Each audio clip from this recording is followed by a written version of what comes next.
Assalamualaikum warahmatullahi wabarakatuh. Allahumma salli ala Sayyidina Muhammad wa ala ali Sayyidina wa maulana Muhammad. Sahabat muslim yang dirahmati Allah subhanahu wa ta'ala, dalam kehidupan ada beberapa hal yang dapat membuat rezeki kita menjadi seret, atau bahkan kita malah semakin banyak bertumpuk hutang-hutang kita. Dan ini adalah beberapa hal yang dapat membuat seseorang atau kebanyakan orang menjadi rezekinya semakin seret. Yang pertama, suka makan makanan yang haram. Makanan yang masuk ke dalam tubuh menjadi penyebab diijabahnya suatu doa dan merupakan satu syarat diberikannya keturunan yang soleh dan solehah.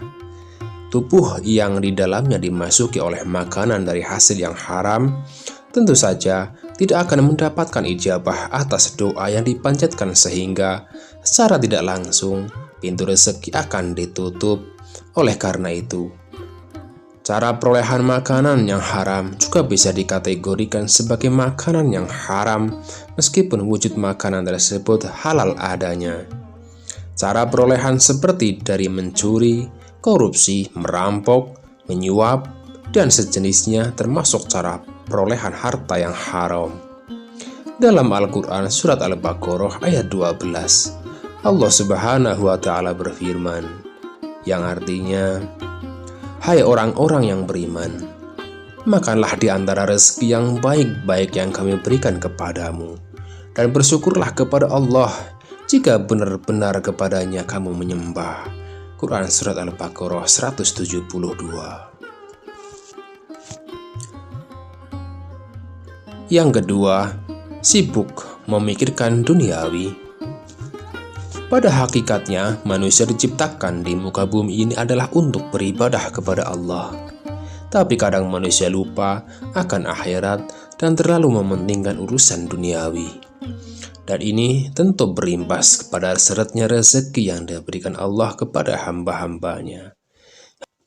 Hal ini dijelaskan oleh Allah subhanahu wa ta'ala dalam firman-Nya di surat Al-Hadid ayat 20, yang artinya, "Ketahuilah bahwa sesungguhnya kehidupan dunia ini hanyalah permainan dan sesuatu yang melalaikan, perhiasan dan bermegah-megahan antara kamu, serta berbangga-banggaan tentang banyaknya harta dan anak, seperti hujan yang tanam-tanamannya mengagumkan para petani.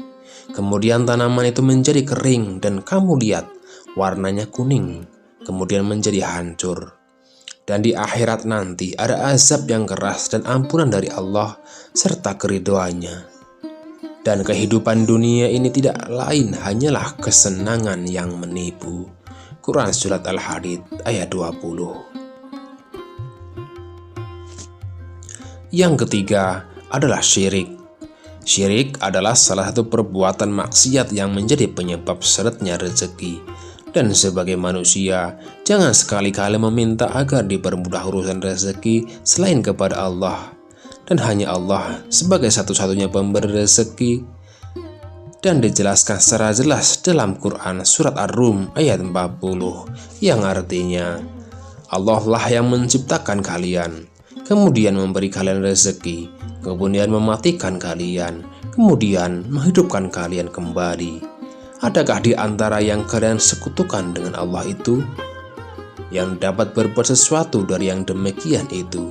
Maha suci Dia dan maha tinggi dari apa yang mereka persekutukan." Surat Ar-Rum. Ayat ini menjelaskan bahwa meniadakan Sang Maha Pemberi rezeki selain darinya.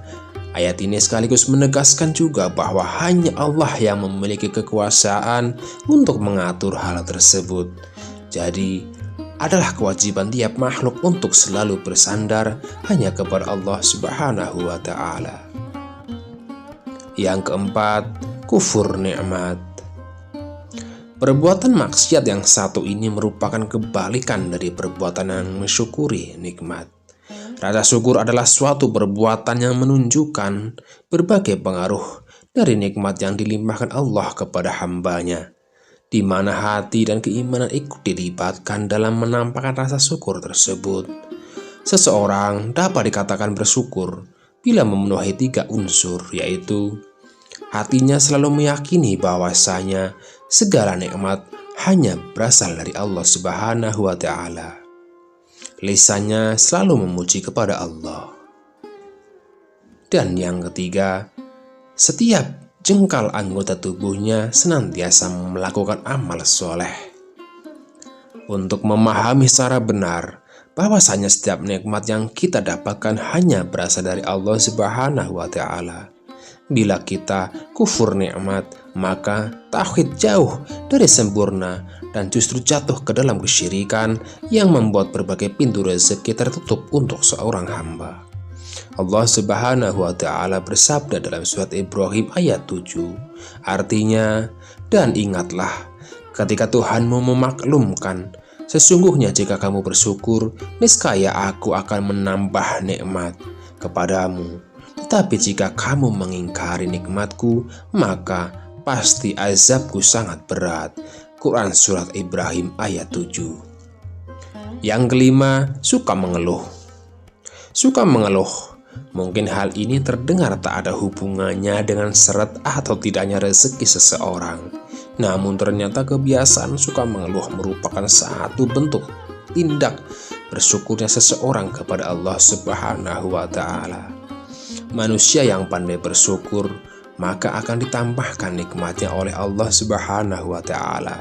Sebaliknya mereka yang kufur dan tak pandai bersyukur, maka azab Allah sangatlah pedih. Hal ini dijelaskan dalam surat Ibrahim ayat 7. Artinya, dan ingatlah ketika Tuhanmu memaklumkan, sesungguhnya jika kamu bersyukur, niscaya aku akan menambahkan nikmat kepadamu. Tapi jika kamu mengingkari nikmatku, maka pasti azabkulah sangat berat. Yang keenam adalah sifat pelit. Pelit merupakan satu bagian dari sifat setan. Seorang muslim dilarang untuk bersifat pelit, apalagi terhadap sesamanya. Rezeki malah enggan untuk mendekat bila seseorang muslim masih dihinggapi oleh sifat pelit. Justru kebiasaan berbagi dengan sesama melalui sedekah akan menarik rezeki untuk datang. Dalam Al-Quran, dengan jelas betapa Allah mengingatkan manusia untuk menjauhkan diri dari sifat pelit atau kikir. Hal ini dijelaskan dalam surat Al-Imran. Artinya, dan jangan sekali-kali orang yang kikir dengan apa yang diberikan Allah kepada mereka dari karunia-Nya, mengira bahwa kikir itu baik bagi mereka, padahal kikir itu buruk bagi mereka. Apa harta yang mereka kikirkan itu akan dikalungkan di lehernya pada hari kiamat. Milik Allah lah warisan apa yang ada di langit dan di bumi. Allah Maha teliti apa yang kamu kerjakan. Quran Surat Al-Imran ayat 180. Wallahu a'lam.